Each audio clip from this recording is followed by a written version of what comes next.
بالله من الشيطان الرجيم بسم الله الرحمن الرحيم۔ تلاوت کردہ آیت مبارکہ کا ترجمہ وَإِن مِّن قَرْيَةٍ، بے شک کوئی بھی ایسی بستی نہیں ہے إِلَّا نَحْنُ مُهْلِكُوهَا، مگر ہم نے اس کو ہلاک کر ڈالا قبل یوم القیامہ، قیامت سے پہلے، او معذبوها عذابا شدیدا، یا ہم قیامت کے روز ان کو سخت ترین عذاب دیں گے۔ کان ذلک فی الکتاب مستورا، اللہ کے لوح محفوظ میں یہ بات لکھی ہوئی ہے۔ آیت نمبر 58 پارہ نمبر 15 سورۃ بنی اسرائیل۔ بستیوں کی ہلاکت دو طرح سے ہوتی ہے۔ اس بستی والے بدبخت ہو جائیں، کافر ہو جائیں، مشرک ہو جائیں، اور اللہ رب العزت اپنی تقدیر میں یہ لکھ ڈالیں کہ اب یہ پکے ہلاک ہوں گے۔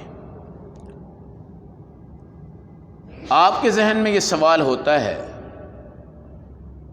کہ کفار اپنے ملک میں بے دھڑک کفر پہ ہیں، شرک پہ ہیں، نفاق پہ ہیں، زنا عام ہے، شراب عام ہے، مگر ہمیں بظاہر ان میں عذاب نظر نہیں آتا، بظاہر وہ مزے لے رہے ہیں، مگر اللہ کے ہاں ان کا عذاب شدید جو آخرت میں ہوگا، جس کو عذاب کبریٰ کہتے ہیں، قیامت کبریٰ کہتے ہیں، جہنم کی ابد الاباد کی جو زندگی ہے، اس میں بہر صورت یہ لوگ کیا ہیں، معذب ہوں گے، اور ان کے عذاب کے ٹالنے کی کوئی صورت نہیں ہوگی۔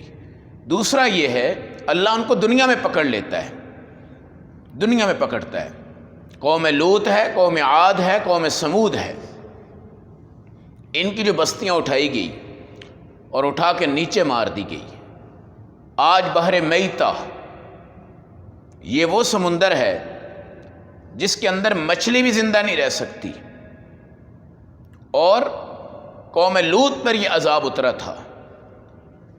حالانکہ مچھلی کی زندگی پانی سے ہے، مگر وہاں پہ اس قوم کی نحوست ہے جو لڑکوں کے ساتھ عمل لواطت کرتی تھی، اور حضرت لوط نے ان کو انتہائی سمجھایا، مگر اس کے باوجود انہوں نے یہ بھی کہا کہ میری بیٹیاں ہیں، تم ان سے نکاح کر لو، شریعت کے مطابق زندہ گزارو۔ تو کیا کہا، ما لنا فی بناتک من حق، ہمیں لڑکیوں سے کوئی دلچسپی نہیں ہے۔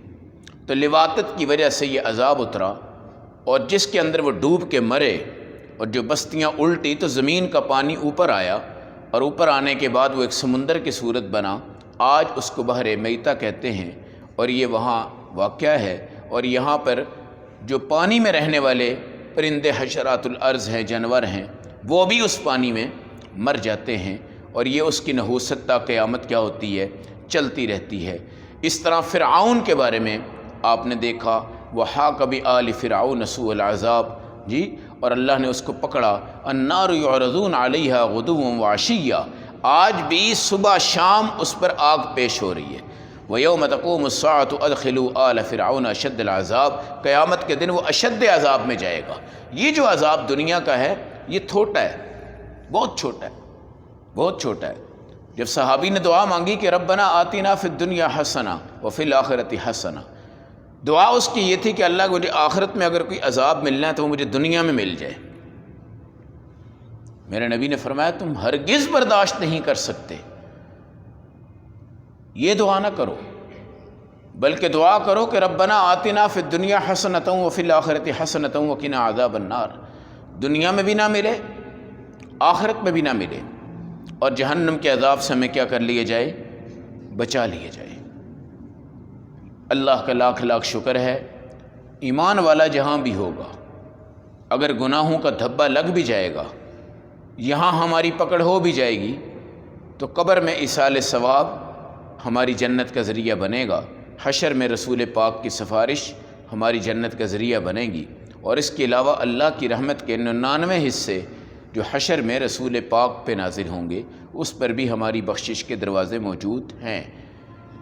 مگر بستیوں کو اللہ نے ہلاک کی ہے۔ اب ہلاکت اگر آپ کو نظر نہیں آ رہی کہ کافر اپنے ملک میں ہلاک ہو رہے ہیں، تو ہلاکت کا وعدہ اللہ نے کر دیا ہوا ہے کہ اب ان کی کوئی نجات نہیں ہوگی، اب ان کی کوئی نجات نہیں ہوگی، اور وہ ہمیشہ کے لیے کیا ہو چکے ہیں، او معذبوہا عذابا شدیدا۔ آج اگر وہ بچ گئے ہیں تو عذاب شدید میں وہ جائیں گے، عذاب شدید میں۔ ہمارے نبی علیہ السلام بیٹھے ہیں، ایک آواز آئی، صحابہ گھبرائے، یا رسول اللہ یہ کہاں سے آئی ہے؟ آپ نے فرمایا 70 سال پہلے ایک پتھر پھینکا گیا ہے، وہ گرتے آج اس تہ میں گیا ہے جو جہنم کا فرش ہوگا، اور جہنم کا فرش پھر یہ جنت نہیں کہے گی کہ اور میرے اندر لے کر آؤ، بلکہ جہنم کہے گی حل من مزید، کچھ ہے پھر ڈالیں گے، حل من مزید، پھر ڈالیں گے۔ ایک حدیث میں آتا ہے کہ وہ چپ نہیں ہوگی، اور اللہ اپنا قدم مبارک رکھیں گے۔ قدم سے مراد اللہ کا یہ پاؤں نہیں ہے جو آپ کے ہیں، قدم سے مراد اللہ کی قوت ہے۔ جس ٹائم وہ اس پہ رکھی جائے گی وہ کہے گی قط، اب بس کیجئے، اب میں کیا ہو چکی ہوں، بھر چکی ہوں۔ تو جہنم کا بھر جانا، دنیا میں پکڑ ہو یا نہ ہو، لیکن اللہ کہتے ہیں مہلکوہا قبل یوم القیامہ، یا تو ہم ان کو ہلاک کر دیتے ہیں قیامت سے پہلے جیسے کہ بستیاں تباہ ہو گئی۔ اور قرآن آج مسلمان سے اور ہر عالم سے پوچھتا ہے فَهَلْ تَرَى لَهُم مِّن بَاقِيَةٍ، دیکھ کے آؤ ان میں سے کوئی بچا ہے آج تک؟ کوئی نہیں بچا، کوئی بھی نہیں بچا۔ اگر کوئی بچ گیا ہے تو معذبوہا عذابا شدیدا، آخرت کے عذاب سے وہ کبھی بچ نہیں سکتا۔ اس لیے ہمیں ڈرنا ہے کہ اللہ ہماری بستیوں کو نہ پلٹ دے، ہماری بستیوں کو نہ ہلاک کر دے، ہماری بستیوں پہ اللہ کی کہیں پکڑ نہ آ جائے۔ اور یہ مت سمجھیں کہ ہم آزاد ہیں اور مزے سے زندگی گزار رہے ہیں، جب اللہ کی پکڑ آتی ہے نا تو اس کا پتہ کوئی نہیں چلتا۔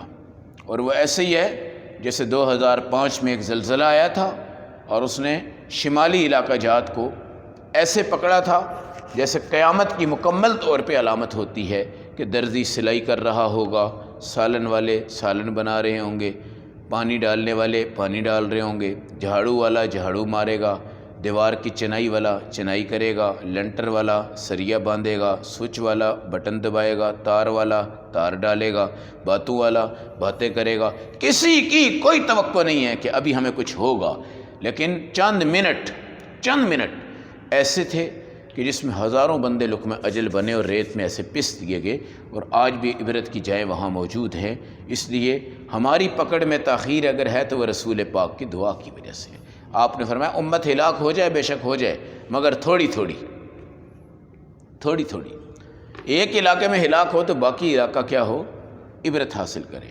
تو ہم نے دیکھا کہ گاؤں دیہاتوں میں سینکڑوں کے حساب سے لوگ مرے، لیکن لاہور اور اس جیسے شہروں میں کروڑوں کی جہاں آبادی ہے، ان لوگوں کو عبرت ہوئی، ان کو اللہ نے اس وقت اس طرح نہیں پکڑا۔ اگر اس زلزلے میں یہاں پکڑے جاتے نا تو کم سے کم 10 لاکھ بندہ مر جاتا لاہور میں آرام سے، لیکن یہاں سینکڑوں بھی نہیں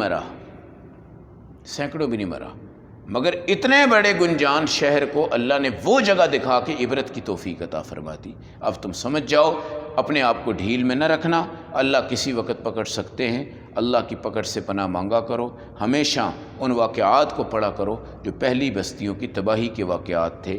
آج بھی وہی اللہ ہے، طاقتیں بھی وہی ہیں، سب کچھ وہی ہے۔ اللہ ہمیں اپنے غضب سے دور فرما دے، اپنی رحمت کے سائے میں اللہ ہم سب کو ڈھانپ لے۔